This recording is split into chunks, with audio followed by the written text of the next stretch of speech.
Good morning मित्रों। आज हम बात करेंगे लिटरेचर में पढ़ने और पढ़ाने में।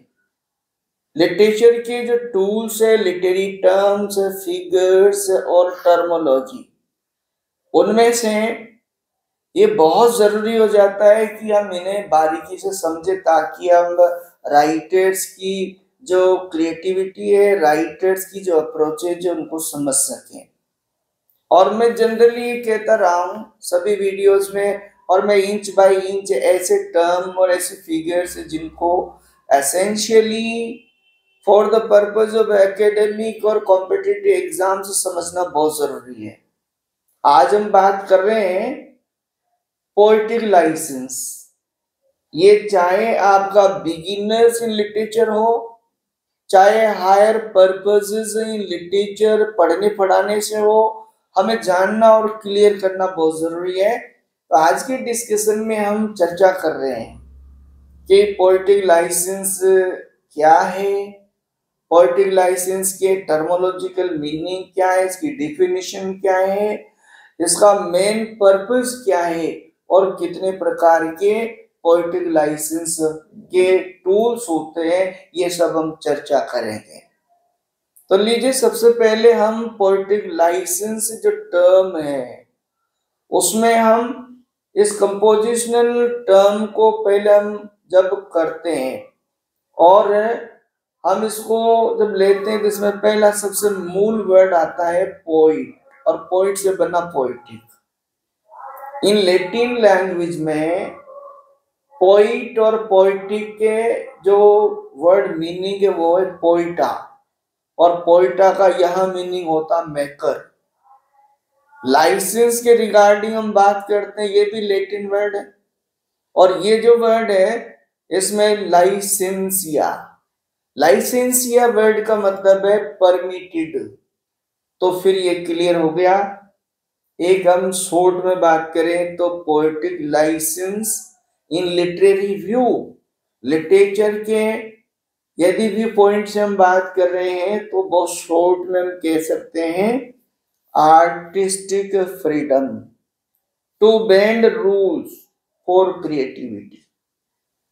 एक कलात्मक रूप से एक सृजनकार को, एक कलाकार को, एंड जैसे हम बात करें कवि को, ये आजादी, स्वतंत्रता कि वो पहले के भाषाई जो बने हुए नियम है, भाषाई जो स्ट्रक्चर है, उस भाषाई नियम और स्ट्रक्चर को अपनी सुविधा के हिसाब से उपयोग कर सके, जिससे उसका मीनिंग बन सके, उसका पर्पज सोल्व हो सके।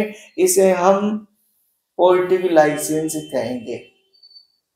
अब बात यह आती है कि इसको डिफाइन यदि हम करें कि डेफिनेशन क्या है, तो बिल्कुल यही है कि पोएटिक लाइसेंस साहित्य में कवि की वो आजादी, कवि की वो स्वतंत्रता, जिसके अंतर्गत व्याकरणीय और भाषाई नियमों को अपने व्यू पॉइंट को एक्सप्रेस करने के लिए वो यदि इधर से उधर और उधर से इधर, दैट मीन्स यदि उनमें कुछ बदलाव करता है और अपना उद्देश्य पूरा हो जाता है।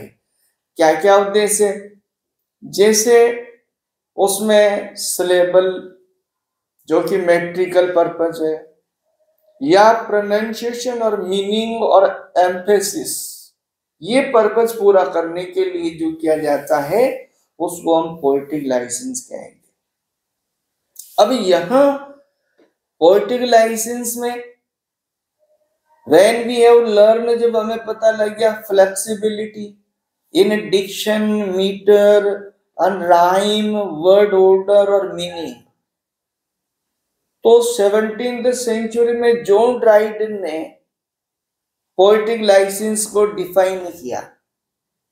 और जॉन ड्राइडन ने क्या कहा? The liberty which poet have assumed, the liberty which poets have assumed to themselves in all ages of speaking things in words which are beyond in severity of a prose, that is poetic license. कवियों ने अपनी metrical meaning, diction, emotions, expression आदि purpose से जो उन्होंने अपनाया अपने तरीके से, उसको हम पोएटिक लाइसेंस कहेंगे। अब ये आता है कि पोएटिक लाइसेंस का साहित्य में, स्पेशली जब हम लिटरेचर, इंग्लिश लिटरेचर की बात कर रहे हैं, तो हमारा सीधा यही मतलब है कि इंग्लिश लिटरेचर में पोएटिक लाइसेंस के उपयोग और उसकी इंपॉर्टेंस ही क्या है, किस पर्पस से उपयोग किया जाता है। तो सीधा ये मतलब है कि कवि आपका अपनी सुविधा के अनुसार भाषाई और व्याकरणीय तरीके से उसको प्रभावी बनाने के लिए, उसको सुविधाजनक बनाने के लिए वो उसका उपयोग करता है। ये मेन उसका पर्पस है।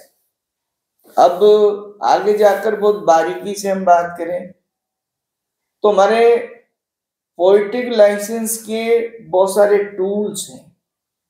इसका ये मतलब है कि पोएटिक लाइसेंस लिटरेचर में किन किन तरीके से, किन किन माध्यम से किया जाएगा।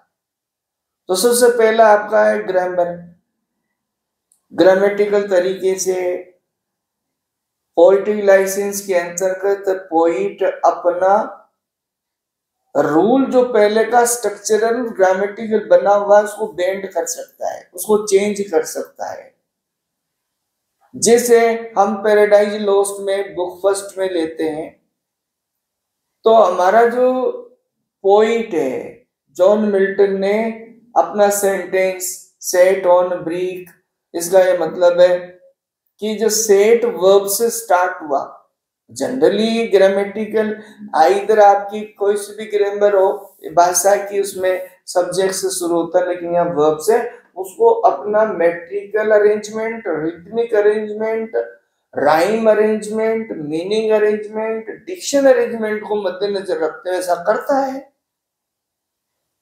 अगला हम बात करें इसी तरह के टूल्स में, तो इस तरह के टूल्स में ऑर्थोग्राफिकल, और ऑर्थोग्राफिकल को हम ये कह सकते हैं स्पेलिंग अल्टरनेटिवली।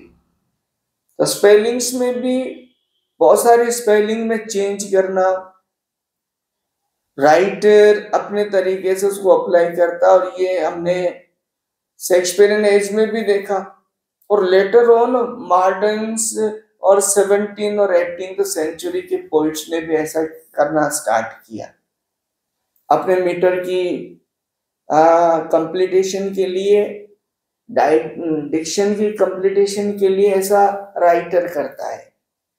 उसके बाद मैट्रिकल, मैट्रिकल में क्या होगा, पोइट एड्स और चेंज स्पेलिंग, या उसमें कम ज्यादा सिलेबल को कर देना ताकि उसका मीटर का मेंटेनेंस हो जाए। जब हम किसी लाइन की, जैसे फॉर एग्जांपल हम सोनेट की लाइन की बात करते हैं, सोनेट की लाइन में यदि से पोइट को कोई वर्ड अप्लाई करना है, उसे 10 सिलेबल्स की पूर्ति करनी है, तो कोई ऐसा वर्ड है जो ज्यादा एप्लीकेबल है, एप्रोप्रिएट उसे लग रहा है, लेकिन उस वर्ड की एप्लीकेशन की वजह से एक सिलेबल एक्स्ट्रा ज्यादा बन रहा है, तो उसमें कुछ जो चेंज करे, उस वर्ड को अप्लाई करे, ये आपका जो मैट्रिकल कहलाएगा। आगे पोएटिक लाइसेंस के अंडर जो टूल आता है वो रिटोरिकल भी आता है। रिटोरिकल का ये मतलब है कि भाषा में आपकी टोन जो है, उस टोन के अकॉर्डिंग भी आर्टिस्टिकल तरीके से मीनिंग बदल जाता है। हाइपरबोलिक अप्रोच वो चेंज कर सकता है, जैसे पैराडॉक्सेस है, ऑक्सीमोरन से जो प्रयोग करना है, ये रिटोरिकल तरीके से भी अपने तरीके से पोइट मीनिंग दे सकता है, मीनिंग में चेंज कर सकता है। अगली हम बात करें तो सिमेंटिक या लॉजिकल, सिमेंटिक और लॉजिकल भी इसी तरह से है, जिसमें वर्ड में चेंज कर देना, उसको बेंड करके उसका मीनिंग, जो फैक्चुअल मीनिंग है उसमें चेंज कर देना, ये आपका ये टूल रहेगा। अगला यदि हम बात करते हैं स्ट्रक्चरल है, स्ट्रक्चरल में स्टेंजा मीटर में चेंज कर देना।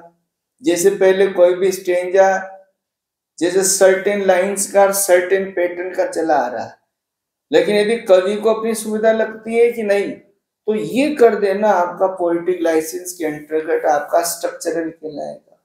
और एक और है जो बहुत इंपॉर्टेंट लैंग्वेज में समझना भी बहुत जरूरी है, जिसको हम बोलते हैं इन्वेंटिव या क्रिएटिव, या एक और है इसको हम आर्केइक भी बोल सकते हैं, कॉइनेज भी बोल सकते हैं। ये सारे अल्टरनेटिव नेम्स इसके रिगार्ड किए जा सकते हैं।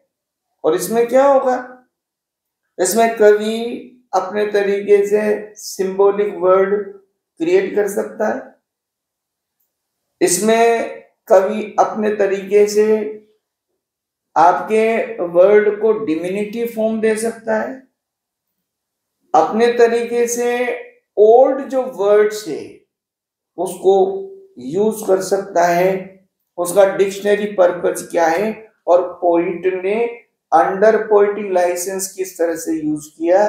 तो ये सारे हम लिटरेचर को पढ़ते और पढ़ाते समय ध्यान रखेंगे।